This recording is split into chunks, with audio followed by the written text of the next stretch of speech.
सुबह 11:30 बजे पूछताछ शुरू हुई थी और उसके बाद से हम आपको हर रोज की तस्वीर दिखा रहे हैं, रविवार, सोमवार और अब मंगलवार को पूछताछ के बाद गिरफ्तारी की खबर है।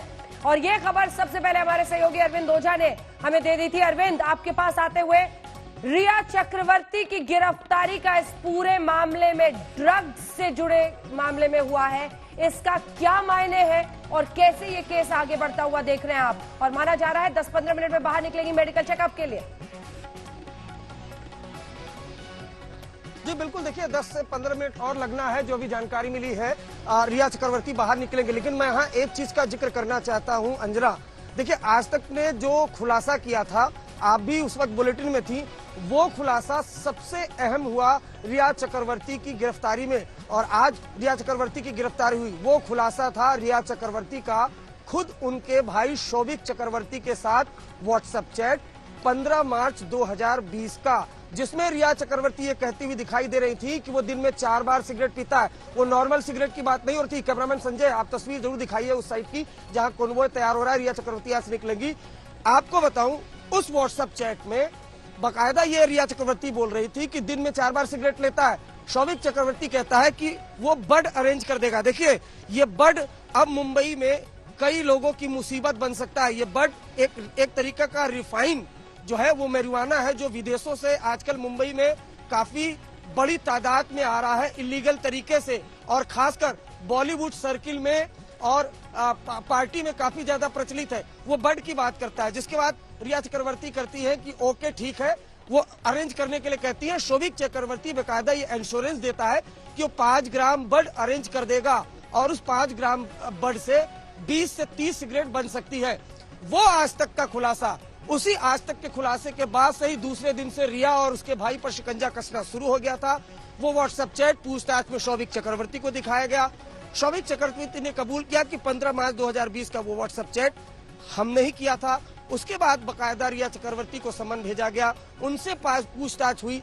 लगातार शुरुआत में वो कंजम्पशन से तो इनकार कर रही थी कि उन्होंने कभी कंज्यूम नहीं किया। हालांकि उन्होंने बोला कि लगातार कि दीपेश सावंत हो, सैमुअल मिरांडा हो या बाकी शोभिक हो, ये सभी लोग सुशांत के लिए लेकर आते थे मैरिजुआना, सुशांत के कहने पर लेके आते थे। लेकिन दीपेश सावंत ने ये कहा और नारकोटिक्स कंट्रोल ब्यूरो ने ये जांच में एस्टैब्लिश किया कि दरअसल जो कुछ भी ड्रग आता था उनकी जानकारी रिया चक्रवर्ती को थी। कई मामलों में रिया चक्रवर्ती ने बकायदा कोऑर्डिनेट भी किया है। यहाँ तक कि जो ड्रग पैडलर है बासित, वो इनके घर आता भी जाता था। फिल्म के सेट पर भी 4 से 5 बार मिल चुका था। तो एक लंबी जांच की नारकोटिक्स कंट्रोल ब्यूरो ने, कुल 9 लोगों को गिरफ्तार किया। उसके बाद कड़ी दर कड़ी इस चैन को स्टैब्लिश किया और आखिरकार अब जाकर रिया चक्रवर्ती की गिरफ्तारी हुई 3 दिन के पूछताछ के बाद। लेकिन यहाँ चुनौती नारकोटिक्स कंट्रोल ब्यूरो के लिए भी होगी, क्योंकि इनमें से कई ऐसे आरोपी हैं जिनके पास से ड्रग रिकवर नहीं हुआ है। लेकिन कुछ ऐसे बयान है, और जैसा कि हम लगातार बता रहे अपने दर्शकों को कि 67 एनडीपीएस एक्ट में जो बयान होता है वो कोर्ट में एडमिसेबल होता है। नारकोटिक्स कंट्रोल ब्यूरो के अफसर उसे किसी ब्रह्मास्त्र से कम नहीं समझ सकते। तो जिस तरीके से पहले ड्रग पैडलर को गिरफ्तार किया गया, सबसे पहले ड्रग पैडलर जैद गिरफ्तार हुआ, उसके बाद बासित गिरफ्तार हुआ, उनके पूछताछ के बाद जो है शोभिक और सैमुअल मिरांडा गिरफ्तार हुए, उसके बाद ताबड़तोड़ छापेमारी हुई। एक बड़ी गिरफ्तारी जो इसमें हुई है अनुज केसवानी, मैं आपको बताऊं, उसकी गिरफ्तारी के बाद मुंबई में कई लोगों की नींद उड़ चुकी है। क्यों? क्योंकि वो शख्स बॉलीवुड में कई लोगों को ड्रग सप्लाई करता है। उसकी पूछताछ, रिया चक्रवर्ती की पूछताछ और उसके अलावा जो इलेक्ट्रॉनिक डिवाइस है उनसे सीज करके डोजियर नारकोटिक्स कंट्रोल ब्यूरो की एसआईटी की टीम ने बनाया है और 25 बॉलीवुड के सेलिब्रिटी, उनकी लिस्ट तैयार हुई है। इसमें एक चीज और करना चाहूंगा, सुशांत के कुछ को स्टार है, उनका भी इसमें नाम है। आने वाले दिनों में उनसे पूछताछ होगी। ये जो बिल्डिंग आप देख पा रही है, इस बिल्डिंग में कई बड़े बड़े नाम पहले भी ड्रग सिंडिकेट में फंसकर अरेस्ट होकर आ चुके हैं और अब रिया चक्रवर्ती गिरफ्तार हुई है। लेकिन यहाँ भी क्लियर कर दूं, ये गिरफ्तारी ड्रग्स एंगल पर हुई है, एनडीपीएस एक्ट के तहत हुई है।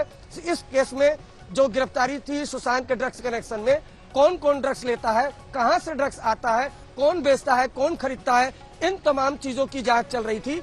उसी के तहत एनडीपीएस एक्ट में ये गिरफ्तारी हुई है। एनडीपीएस के अलग अलग सेक्शन में वो सेक्शन क्लियर होंगे अब से कुछ देर बाद, जब नारकोटिक्स कंट्रोल ब्यूरो के अधिकारी नीचे आएंगे। लेकिन जरा ये बिल्डिंग देखिए, ये एक्सचेंज बिल्डिंग जो लगातार कई दिनों से तमाम मीडिया की सुर्खियां बना हुआ था, वो टॉप फ्लोर आप देख रही है, वहीं उसी के अंदर रिया चक्रवर्ती से पूछताछ चल रही है। इसके अंदर हवालात भी है, उसको सैनिटाइज पहले ही करा लिया गया था, क्योंकि दूसरे दिन की पूछताछ के बाद ये पूरी तरीके से क्लियर हो गया था कि रिया चक्रवर्ती गिरफ्तार हो सकती है। आज तक ने लगातार वो बातें भी बताई थी अंजना, तो अब से कुछ देर बाद बहुत मुमकिन है कि जिस तरह की हलचल हो रही है, बिल्कुल तस्वीरें अरविंद आप दिखाते रहिए, बिल्कुल डटे रहिए वहां पर, तस्वीरें दिखाते रहिए। हमारे तमाम सहयोगी वहां पर मौजूद है, उन सब के पास चलेंगे।